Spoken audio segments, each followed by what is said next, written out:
The kingdom of heaven is like a merchant seeking beautiful pearls, who, when he had found one pearl of great price, went and sold all that he had and bought it. Today I am sharing with you an I Can't Breathe Tablescape.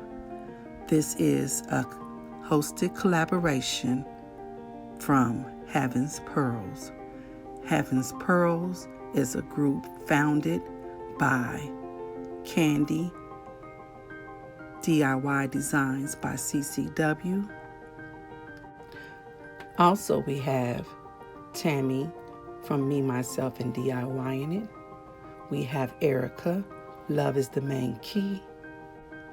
Dee from Designers Loft. Liz, Jazigreen Decor Style. And myself, Sandra, Levels of Style with Sandra. We are to create a I Can't Breathe Tablescape, uploaded Wednesday, June 24th, 2020 at 7 p.m. Eastern Time. Color scheme, black and white. Decor style, no restrictions. Rules are, is open to all creators. You must be subscribed to all the Heaven's Pearls. And we would like if you were to use the hashtag I Can't Breathe Tablescape, hashtag I Can't Breathe, hashtag Justice for George Floyd. If you would like, you can share something about the injustice and the violence and the oppression of young men and women of color and the recent deaths due to police brutality and or violence in general. You can also dedicate your table to a loved one, but however, it is not required. All right, now that we have gotten the rules and everything said and done, let's get into this tablescape.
now that we have took a look at my table, I just want to say a few words. My table is dedicated to George Floyd, Ahmaud Arbery, and Breonna Taylor. May they all rest in peace. I just want us as the community and the world to come together and unite as one, because without unity, we just have a world of destruction and misery. And I'm a God-fearing woman, and I feel like God created his people to promote love and peace. That's why he created such beautiful things. If you just take a moment and look around, you look at the things that God created, you will see that he did not create us to create or promote hate. He created us to promote love, unity. And I'm going to just leave it at that. I thank you guys for checking out my video. I love you all, and I hope to see you all in my next video. Have a good night.